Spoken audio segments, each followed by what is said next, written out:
Kebayang gak sih, sebuah perjalanan dinas yang seharusnya jadi rutinitas biasa, malah berubah jadi pengalaman horor yang gak bakal terlupakan seumur hidup? Nah, ini dia cerita tentang satu tim sales yang cuma gara-gara salah pencet GPS, akhirnya malah terdampar di sebuah rumah yang menyimpan rahasia super mengerikan di bawah lantainya.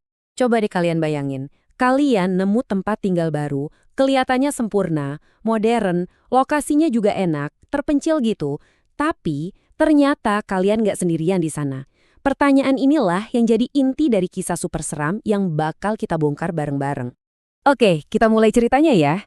Jadi, ada satu tim sales alat kesehatan, isinya 15 orang. Tim ini dipimpin sama cowok namanya Ilham. Dan salah satu anggotanya yang jadi pencerita kita itu namanya Olive. Mereka ini lagi mau jalan jauh banget ke desa A di Sumatera Utara. Perjalanannya tuh bisa makan waktu 12 jam loh.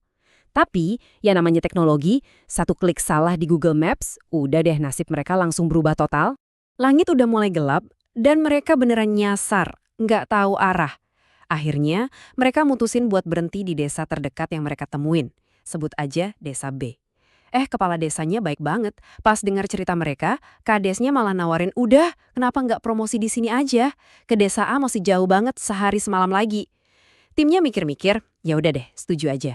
Nah, ini dia keputusan yang bakal bikin mereka nyesel seumur hidup. Karena butuh tempat nginep, akhirnya ada warga namanya Amang Togar yang nawarin rumah orang tuanya. Katanya sih udah lama kosong. Rumahnya kelihatan paling bagus. Satu-satunya yang modern di antara 6 bangunan lain yang masih kayu-kayu. Tapi, ada yang aneh. Dari 3 kamar, ada satu kamar yang sengaja dikunci rapat. Alasan Amang Togar? Katanya kamarnya udah nggak layak huni. Agak mencurigakan ya.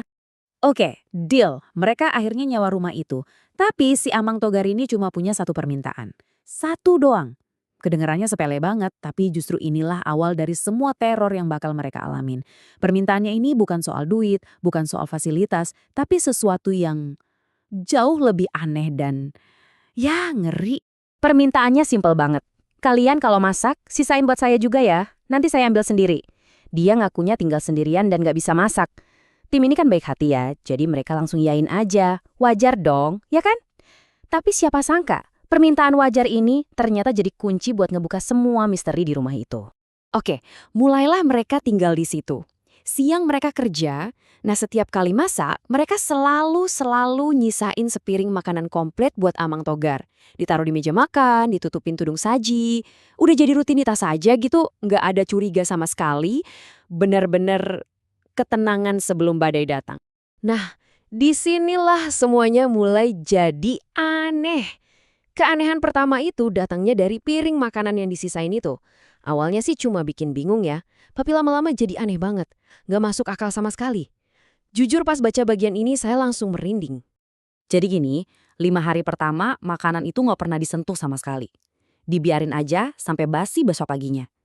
Yang aneh, si Amang Togar ini tiap pagi datang, tapi bukan buat ngambil makanan, cuma buat ngingetin. Jangan lupa sisain makanan ya. Aneh kan?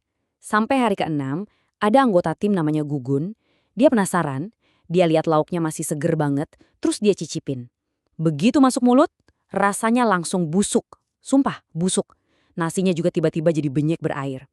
Besoknya, mereka coba tes lagi bareng-bareng, hasilnya sama. Makin parah, makanan yang mereka sisain jadi basi cuma dalam waktu kurang dari sejam.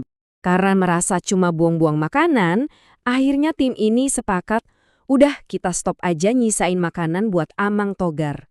Logis kan? Sayangnya, mereka nggak tahu kalau keputusan logis mereka itu justru jadi pemicu teror yang sebenarnya. Ibaratnya, mereka baru aja ngebuka pintu neraka di rumah itu. Perubahannya itu langsung drastis banget. Tiba-tiba, mulai ada suara-suara aneh dari atap. Kayak ada sesuatu yang berat lagi ngerayap gitu. Gak lama, salah satu anggota tim Monik mendadak kesurupan. Gara-garanya sepele, dia iseng ngambil kemenyan dari desa sebelah. Dan yang paling bikin bulu kuduk berdiri, area sekitar rumah yang tadinya mereka kira ada tetangga, mendadak jadi sepi, kosong melompong, sunyi senyap. Kalau kalian pikir yang tadi udah seram, tunggu dulu. Semua kejadian aneh sebelumnya itu baru pemanasan. Puncaknya, klimaks horornya, terjadi dalam satu malam yang panjang. Satu malam di mana rumah itu kayak hidup dan nyerang mereka dari segala arah. dari atas, dari luar, dari mana-mana. 3 orang. Ya, dalam satu malam yang super mencekam itu, 3 anggota tim jadi korban makhluk marah yang ada di rumah itu. Situasinya langsung berubah dari sekedar aneh jadi mimpi buruk beneran. Suasananya bener berkacau balau. Malam itu dimulai pas Monik sama Lisa kesurupan barengan, teriak-teriak histeris, semua panik.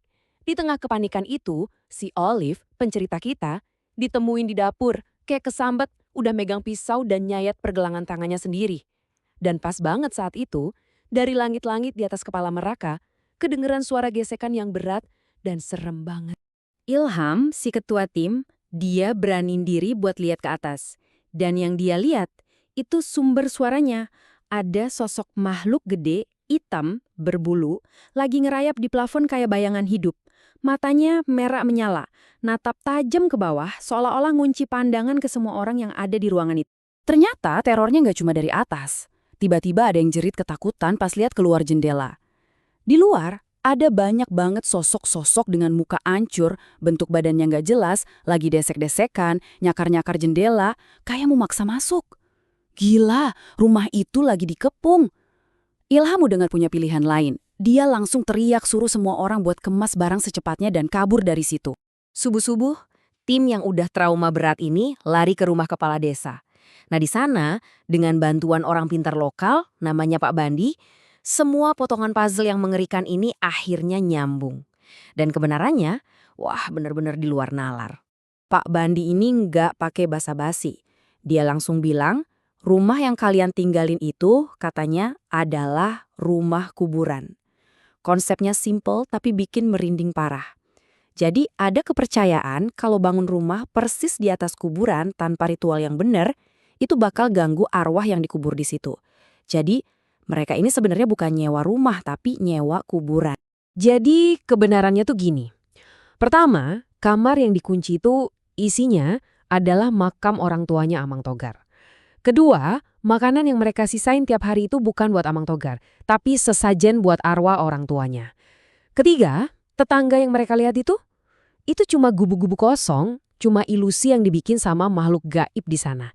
Jadi intinya, selama ini mereka itu hidup bareng sama arwah-arwah itu. Dan ini dia bagian paling gilanya. Pak Bandi ngejelasin, kalau Monik yang pertama kali kesurupan, itu sebenarnya udah ditandain buat jadi tumbal. Iya, tumbal manusia. Konon katanya, biar kebunnya si Amang Togar jadi subur. Makhluk di sana sengaja mancing dia buat ngambil kemenyan sebagai penanda. Dan yang paling bikin syok, si Amang Togar itu ngilang tak kemana sejak Monik pertama kali kesurupan. Dia tahu persis apa rencananya. Cerita rumah kuburan ini benar-benar ninggalin satu pertanyaan yang bikin gelisah. Seberapa sering sih kita dekat sama sebuah rahasia kelam tanpa kita sadar sama sekali? Di balik pintu yang kekunci, di balik permintaan yang kelihatannya ramah, atau di balik sesuatu yang kelihatan normal, bisa jadi ada rahasia yang jauh lebih gelap dari yang pernah kita bayangin. Coba deh pikirin lagi.